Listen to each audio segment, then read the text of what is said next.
Siapa yang bintang tamu kali ini? Coba saksikan langsung ya.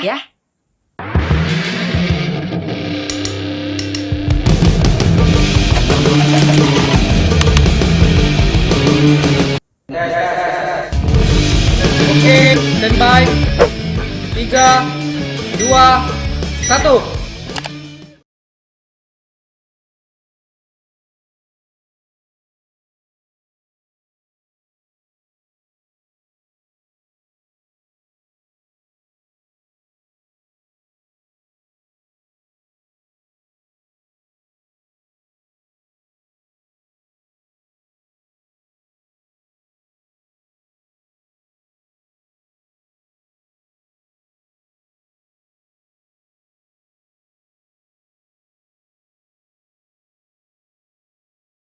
Berkompeten di siang hari ini. Yang pertama ada Ibu Dr. Sarfilianti Anggiani MMMBA. Beliau adalah motivator dan dosen Fakultas Ekonomi Bisnis Universitas Trisakti Jakarta.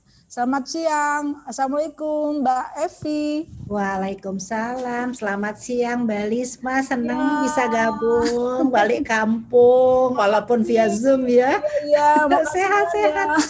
Iya, sama-sama Mbak Lis. Mbak Evi ini posisi di Jakarta tapi selalu ingat Palembang ya Mbak Evi ya? Ya dong, wajib lah hukumnya. Masa orang Palembang lupa Palembang. Terima kasih Mbak Evi. Kemudian kita ada juga Bapak Antoni Wijaya SS MHum MA. Beliau adalah dosen psikologi Universitas Katolik Musi Caritas Palembang. Selamat siang Pak Antoni. Selamat siang Mbak Lisa. Antoni ini kalau di Musi Caritas itu terkenal namanya Romo Luis. Ya Pak ya, kok jauh Ya. Pak ya Luis sama Pak Antoni? Iya, sama saja lah. Orangnya kan nggak beda juga. Hanya beda audiens saja. Oke Pak, selamat siang ya Pak ya. Sebelum kita lebih jauh membicarakan masalah ini, mari kita saksikan dulu video yang saat ini sedang jadi perhatian publik. Silakan.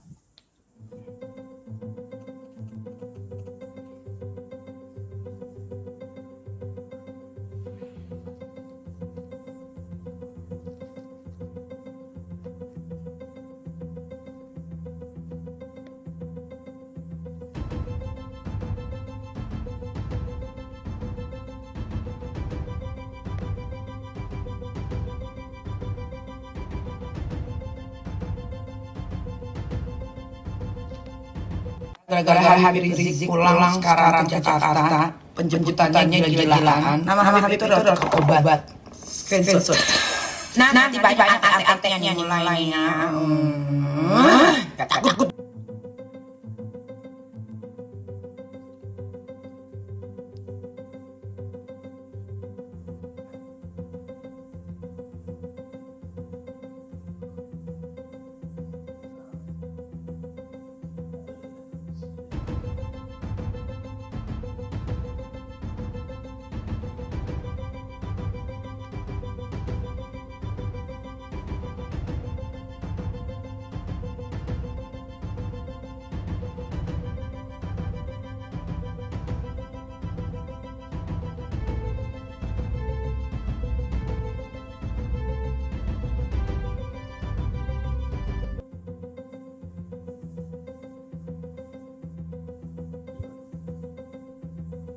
Oke,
Oke. Nah, itu sekilas ada video ya yang 2 hari lalu atau yang terjadi di Jakarta.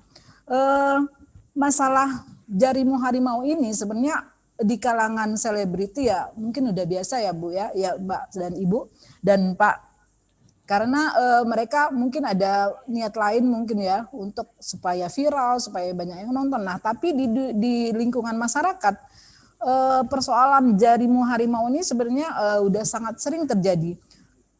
Kita mencatat dari catatan Tribun ini ada selama 2020 ini ada sekitar 4 kasus yang ada persoalan yang berawal dari medsos. Yang pertama itu ada Polresta Palembang menangkap inisial F lantaran telah mencaci maki seorang polisi di media sosial. Kemudian bulan Juni 2020 saling ejek di media sosial berujung pengeroyokan terhadap siswa SMP berinisial NA oleh 3 temannya. Terus ada juga wali murid yang beberapa waktu lalu menulis di media sosial tentang guru makan gaji buta dan akhirnya berujung ke minta maaf kepada PGRI dan guru. Dan terakhir itu nggak sampai seminggu yang lalu ada kasus pembunuhan ibu tunggal 2 anak yang berawal dari komentar di Facebook. Nah, ini tuh Bu, Mbak Evi kenyataannya di masyarakat kita. Oke, ke Ibu Mbak Evi dulu ya. Ini Ibu Evi. Bu Evi. Iya. Mbak Evi bisa lihat bagaimana fenomena di masyarakat ya. Sebenarnya sih sosial media itu seperti apa ya Mbak ya? Dan kemudian peruntukan secara apa istilahnya ya, etika bersosial media itu seperti apa? Silakan Mbak Evi. Terima kasih Mbak Lisma. Assalamualaikum warahmatullahi wabarakatuh. Selamat siang. Salam sejahtera buat kita semua. Om Swastiastu, Namo Buddhaya. Terima kasih atas pertanyaannya. Kalau pendapat saya sebetulnya Mbak Lisma dan juga Pak Antoni, sosial media itu sebetulnya ada buat kita melakukan komunikasi. Itu tujuan dasarnya. Ya, namun saat ini sosial media menjadi hal yang paling penting ketika orang harus eksis gitu loh. Nah, jadi kalau sudah kita membedakan antara sosial media dengan komunikasi dan eksis, maka kita akan dapat sekali melihat bagaimana itu menjadi salah. Kenapa? Banyak cara orang menjadi eksis itu. Eksis itu kan mungkin saja ada 2 tujuan. Tujuan pertama adalah untuk branding dirinya gitu ya. Kalau kita berbicara tentang branding, maka kita akan berbicara branding diri yang positif. Ketika kita berbicara branding diri yang positif, maka kita akan melihat yang namanya bagaimana kita membangun image kepada masyarakat, saya tuh punya sesuatu gitu. Agar orang memberikan reputasi, menilai reputasi kita, menilai siapa kita. Nah, yang kedua ada tujuan lain. Tujuan lain yaitu di luar dari membranding positif. Bisa jadi di sana menjadi satu kejadian yang narsis. Nah, ketika kita berkata tentang narsis ini, maka narsis ini akan banyak tujuan. Tujuan pertama mungkin narsis pribadi. Tujuan kedua mungkin kita akan melihat bagaimana narsis itu menjadi narsis kelompok. Nah, ketika kita berbicara narsis kelompok, maka hal ini akan membuat orang menjadi lupa bahwasanya tujuan komunikasi menjadi ajang untuk mengungkapkan hal-hal yang tidak betul. Jadi kalau saya lihat ya Mbak Lisma, mungkin di sini muncul, kita harus memperhatikan betul bahwasannya sosial media itu pada dasarnya sangat baik loh. Kalau saya pribadi menemukan banyak teman-teman lama saya di sosial media, banyak ketemu dengan orang yang selama ini sudah lost kontak dengan saya. Namun akhirnya saya bisa bersosialisasi kembali dan berkomunikasi lagi. Yang kedua, buat saya sosial media branding diri saya. Ketika saya tidak bisa melupakan Tribun dan Tribun selalu memonitor kegiatan saya memonitor kegiatan Tribun. Jadi ini hal positif. Tujuan saya cuma satu, positif branding. Nah, yang tadi ditanya Mbak Lisma, apa sih sebenarnya sosial media? Ya, sosial media adalah bagaimana kita bersosialisasi secara virtual, mempertemukan kita dengan banyak orang yang lainnya. Itu sih menurut pendapat saya, Mbak Lis. Iya. Terima kasih, Mbak Lisma. Iya. Ke Pak Antoni, Pak. Nah, fenomena yang muncul di masyarakat ini memang unik ya. Jadi seperti menyamakan media sosial ya virtual dengan yang namanya interaksi face to face gitu ya. Jadi cenderung masyarakat tuh menyamakan bahwa apa yang saya buat di media sosial itu adalah 100% sama dengan apa yang saya buat face to face interaksi. Nah, kalau pandangan itu tidak diluruskan atau coba tidak diberi insight, yang terjadi bukanlah integrasi teknologi, tetapi teknologi yang malah mengganggu. Kan seharusnya seperti tadi kata Bu Sylvie ya tadi ya, bahwa ya yang namanya teknologi media sosial itu adalah mengabdi kepada komunikasi. Tetapi kalau masyarakat tidak memahami bahwa ada dua perbedaan yang sangat jelas, antara yang namanya virtual dengan yang namanya face to face, yang terjadi adalah malah gangguan di dalam proses komunikasi. Kita tahu bahwa kita tatap muka saja, itu ada kemungkinan kita salah menangkap pesan. Apalagi di dalam sosial media yang kebanyakan itu adalah cuplikan pendek, kata-kata pendek, kalimat pendek. Bagaimana kita bisa menangkap seluruh konteks? Bukankah cara bicara saya seperti ini ada pesannya? Nada suara saya seperti ini ada pesannya. Bentuk mata saya, cara saya menggerakkan tangan, itulah kita sebagai manusia yang berkomunikasi. Tapi rupanya masyarakat hanya simple, saya setuju dengan pendapat Bu Sylvie tadi, demi narsisme, pokoknya kalau saya yang pertama kali komentar, pertama kali saya respon, itu saya sudah, wah itu loh, sayalah yang punya media sosial ini. Jadi seperti euforia begitulah yang mungkin kita bisa tangkap di dalam masyarakat kita. Yang belum mereka sadar, ujungnya itu sebenarnya ada hukum di situ. Atau dalam bahasa kita mungkin mereka belum punya literasi digital gitu. Itu sih pendapat saya dulu deh.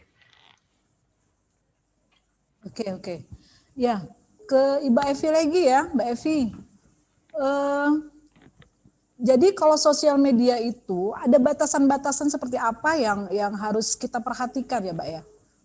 Jadi ketika itu ya, misalnya kita sebagai masyarakat biasa yang ya niatnya sih tidak untuk apa gitu, tapi ada semacam batasan-batasan seperti apa yang mungkin bersentuhan tentang undang-undang ITE itu, Mbak Evi. Baik, terima kasih Mbak Lisma. Pendapat saya batasan, yang pertama sekali adalah batasan moral. Ketika kita berbicara batasan moral, maka kita harus tahu yang namanya etika berkomunikasi. Nah, ketika kita berbicara lagi tentang etika komunikasi, harusnya ada moral reasoning. Ya, berbicara moral reasoning adalah landasan moral mengapa saya mesti memasukkan ini di sosial media. Mengapa saya mesti melakukan respon dengan cara ini ketika orang memberikan respon di wall kita ataupun di status kita. Nah, jadi harusnya standar-standar utama itu kita nggak usah ngomong undang-undang IITE sebetulnya.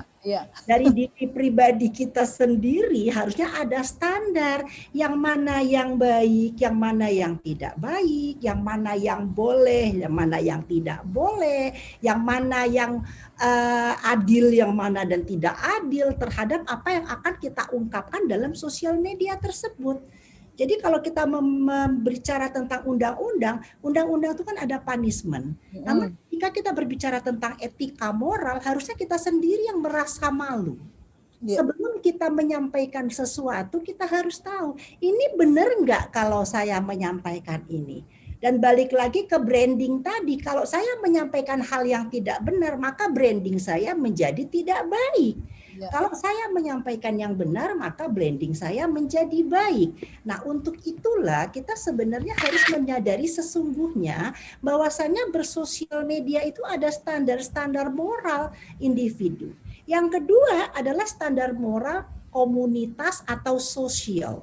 Nah, berbicara komunitas atau sosial, kita harus tahu dengan siapa saya menyampaikan ini. Siapa yang melihat tulisan ini. Apa dampak dari tulisan ini? Banyak orang yang membacanya, namanya juga sosial media.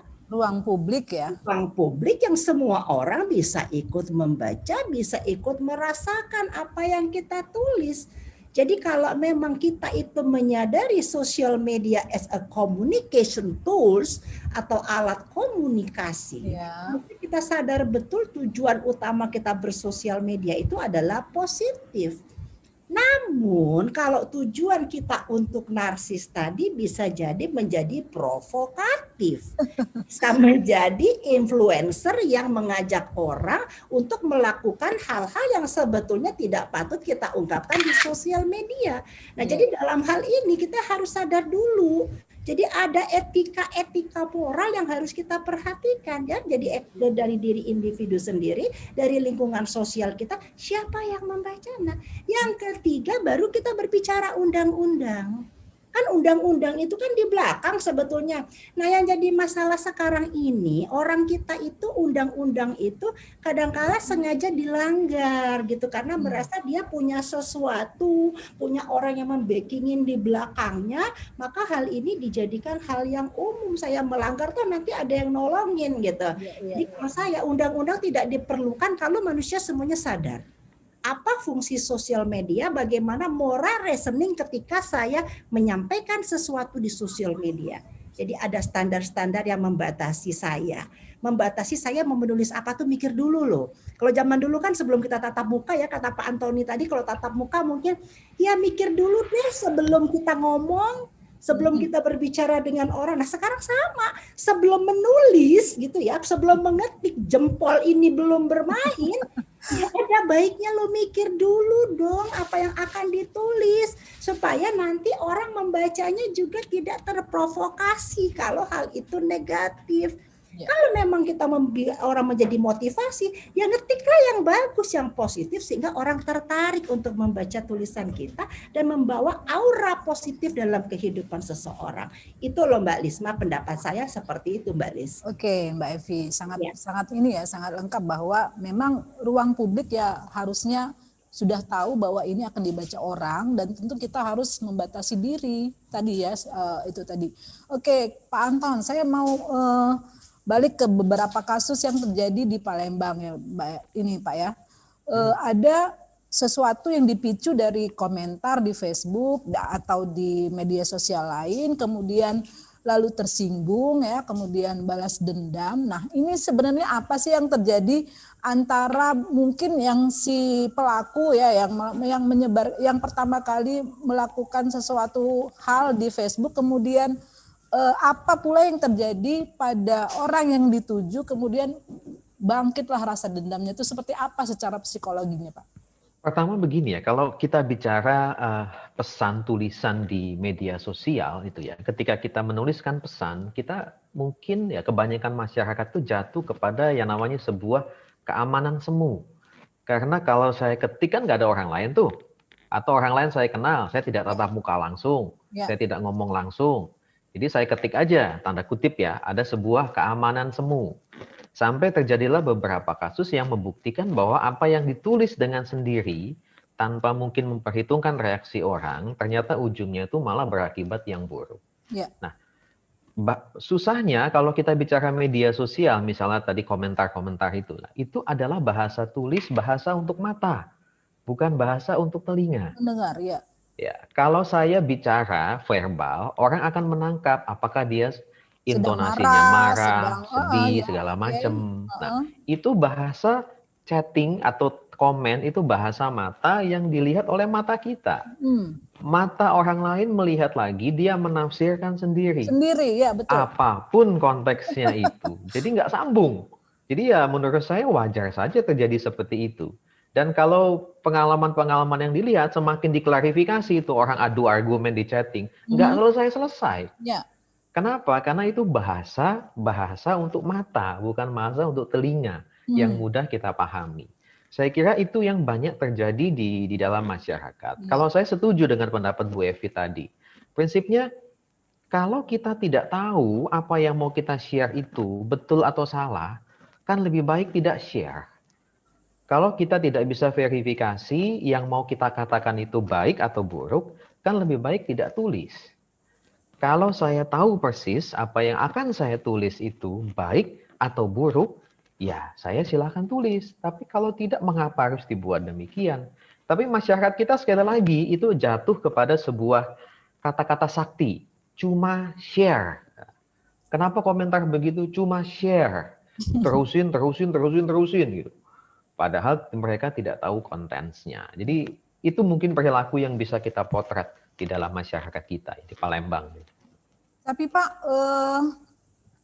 kayak misalnya kita itu lagi kesel ya Pak ya, misalnya lagi kesel sama tetangga mungkin ya, atau pada teman, rekan kerja, kemudian ya karena itu tadi ya WFH misalnya ya Pak ya, bersosialis secara langsung sekarang dibatasi, akhirnya kan memang akrab dengan yang namanya HP sama ini. Nah kemudian yang karena ingin mengungkapkan rasa dongkol tadi dia ya nulis gitu loh Pak, nulis gini. Nah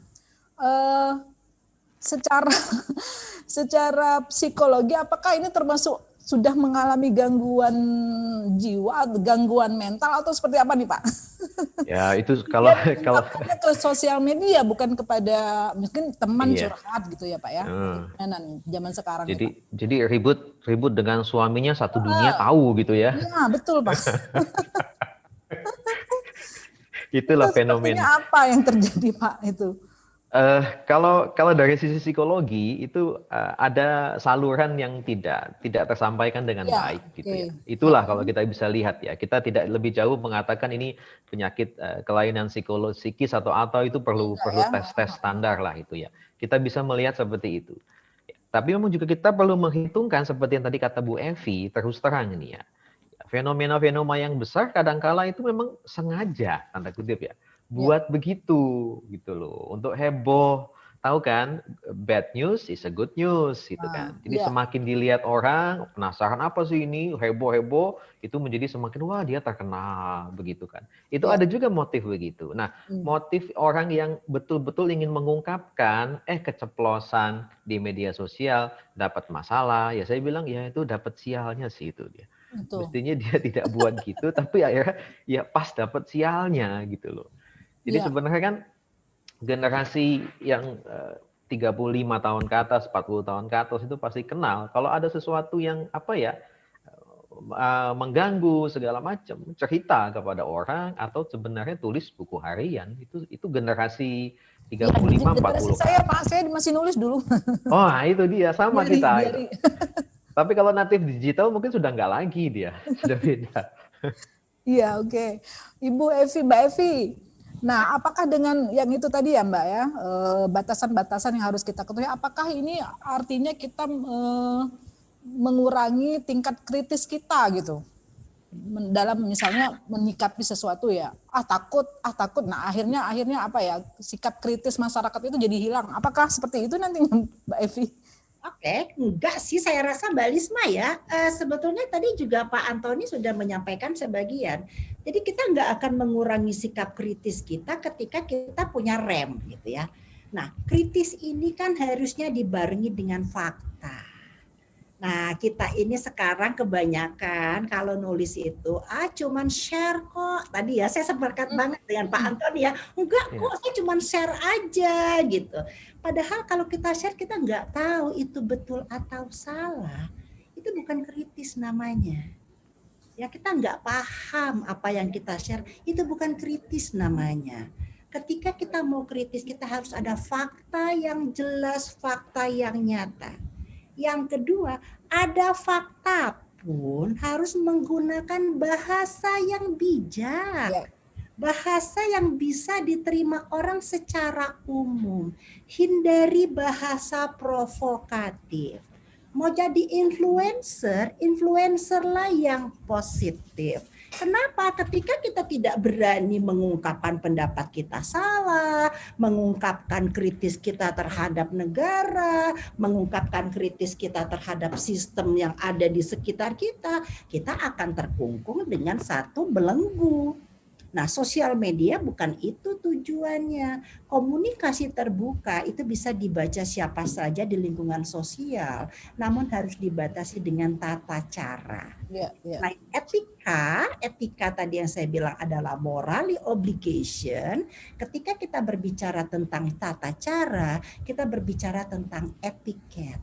Nah, etiket menulis, siapa audiens kita, apa isi tulisannya, yang mana yang boleh di huruf besarkan atau di bold, kapan kita mesti pakai tanda seru, kapan kita boleh kasih multikon marah, gitu.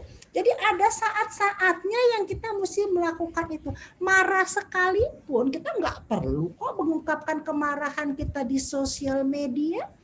Saya rasa cukup dengan menulis satu quote yang bisa menyadarkan orang. Mungkin nanti kalau follow ya Mbak Lisma belum follow Facebook aku, Instagram. Iya, belum Mbak. Nah itu dia. Makanya apalagi Pak Antoni mungkin bisa saya sudah stop main Facebook dari 2000 berapa ya? Saya sih masih tetap ya Pak Antoni karena buat promosi saya. Kalau enggak saya nggak bisa gitu kan ya. Setelah saya memberikan training, saya langsung masukkan di Facebook, Instagram. Toh ini suatu fakta. I do something positively gitu loh. Jadi saya membuat orang, oh iya kalau nanti ada butuh ini bisa ngubungin saya gitu kan ya. Nah jadi kalau saya bikin quote ya quote-quote yang walaupun saya lagi amarahnya itu, alangkah baiknya bila kita sebagai individu. Kan gitu bahasa saya itu selalu begitu. Mengajak dengan cara yang positif. Jadi kalau kita terbelenggu, enggak lah Mbak Lisma menurut pendapat saya. Cuman belenggulah hatimu dengan kebaikan. Belenggulah pikiranmu dengan kepositifan dan belenggulah jarimu dengan tata cara yang baik. Itu yang baik. Tapi kalau berpendapat sih oke-oke banget. Salah gitu Mbak Lisma. Jangan terkungkung jadi kita nggak berani ngapa-ngapain. Terus lagi niat kita positif kan apapun itu tergantung dari niat kita. Buat apa tujuan kita bersosial media. Begitu loh. Jadi kalau memang kita menyadarin itu saya rasa nggak ada masalah apa-apa dalam kesulitan bersosial media. Jadi ada 3 belenggu ya. Belenggu hatimu dengan kebaikan, belenggu pikiran dengan positifan, belenggulah jarimu dengan tata caramu ketika Waduh, ini judul menarik. Terima kasih ini dari saya mungkin. Udah jadi judul buat besok ini. Nah, masuk satu lagi itu. Iya, silakan Pak. Ya, kalau membaca masyarakat ya, terutama perilakunya dari psikologi sosial, ini seperti ada sebuah lompatan sebenarnya masyarakat kita ini ya. Secara literasi ya, baik-baik membaca, mengkritisi, ya tadi Ibu bilang dengan bagaimana berpikir kritis, moral listening, mungkin analytic thinking gitu ya, itu masyarakat kita belum. Ini sudah diberi teknologi yang tanda kutip ya, begitu murahnya, begitu mudah diaksesnya. Akhirnya terjadilah masalah-masalah yang seperti ini gitu ya. Kalau dalam istilah keren disebut tidak punya literasi digital. Gimana digital yang biasa aja belum punya gitu. Jadi sudah lompatan dengan luar biasa. Nah, mungkin ini yang menjadi sebuah pengungkapan fenomena-fenomena ini. Nah, sementara generasi yang native digital itu yang dengan lahir bahasa lucu-lucuannya, ketika lahir mereka nggak pegang botol susu tapi pegang HP gitu kan. Itu native digital itu. Nah, mereka ini taking for granted begitu aja gitu. Ini yang memang sudah saya biasa nih begini gini loh. Jadi generasi yang sudah seperti kita itu masih berusaha untuk mengerti literasi digital dengan cukup baik. Generasi yang native digital merasa ya inilah dunia saya ini begini. Maka saya setuju dengan Bu Evi, itu kembali lagi sebenarnya ya moral etika itulah yang paling utama sebenarnya di dalam yang namanya bersosial media. Nggak ada yang lain lagi. Orang yang cerdas, pintar, intelektual jatuhnya di mana? Ya etika. Jatuhnya di moral. Udah nggak ada yang lain lagi gitu. Iya. Nah, itu. Oke, terakhir nih Pak Antoni. Apa sih tips yang bisa Bapak sarankan kepada misalnya orang yang kesel, mangkel ya, terus berniat untuk menulis di media sosial, kemudian juga apa saran Bapak buat orang yang mungkin dituju ya, merasa tersinggung nih, oh ini mengkritik lagi ngomongin saya nih, apa yang harus mereka sikapi seperti apa dan supaya ini meredam tidak menjadi suatu masalah ke depan gitu. Silakan Pak. Dalam situasi emosi dan marah, jauh-jauh dari sosial media. Iya, tutup ya Pak ya? Ya udah, jauh-jauh dari sosial media. Kalau tidak tahan juga harus mengetik, harap jauh-jauh dari huruf besar, tanda seru, kebun binatang, dan kebun-kebun yang lain. Itu yang jadi masalah itu. Sudah. Betul banget, betul. Udah. Itu ya Pak ya? Tapi betul, masih gatel karena Pak, masih jari-jarinya tuh pengen, nah tuh gimana lagi? Pengen juga, waduh itu perlu kena pentung betulan itu kalau begitu itu. Kalau belum kena jitak, belum kapok dia itu.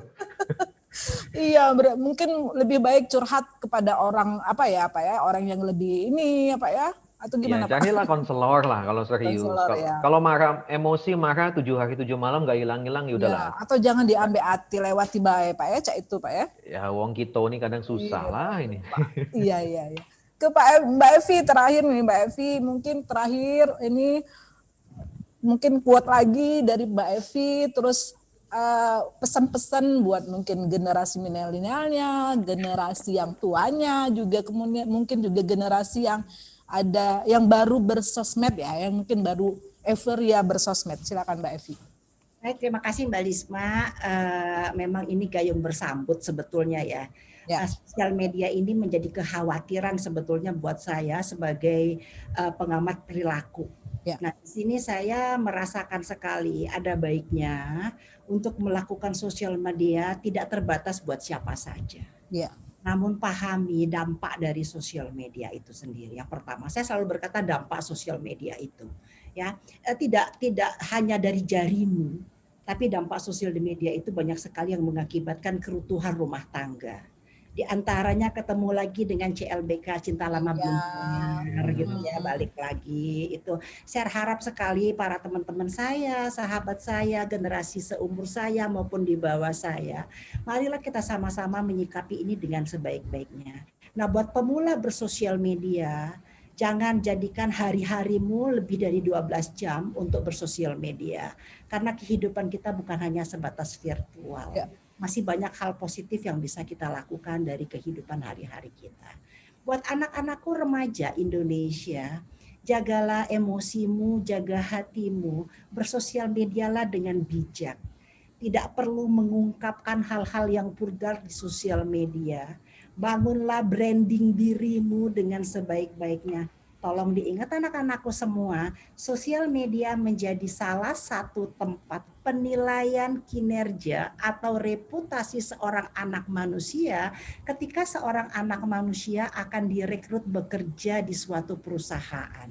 Jadi bukan cuma tes tertulis dan wawancara, sosial media atau jejak digital menjadi salah satu alternatif atau hal yang besar bisa mempengaruhi Anda diterima atau tidak diterima di tempat bekerja. Jadi bijaklah menggunakan jarimu untuk bersosial media agar reputasimu tetap terjaga, brandingmu positif. Anda punya influencer yang bisa Anda motivasi, namun tujuannya adalah untuk kebaikan, untuk kemaslahatan umat, dan untuk kemajuan bangsa Indonesia. Saya berharap Indonesia bisa maju dengan generasi-generasi muda yang tahu duduk di mana mereka berada, cinta tanah air, cinta Indonesia, berjuang dan berkarya untuk Indonesia melalui sosial media dan digital era. Itu dari saya Mbak Risma. Terima kasih.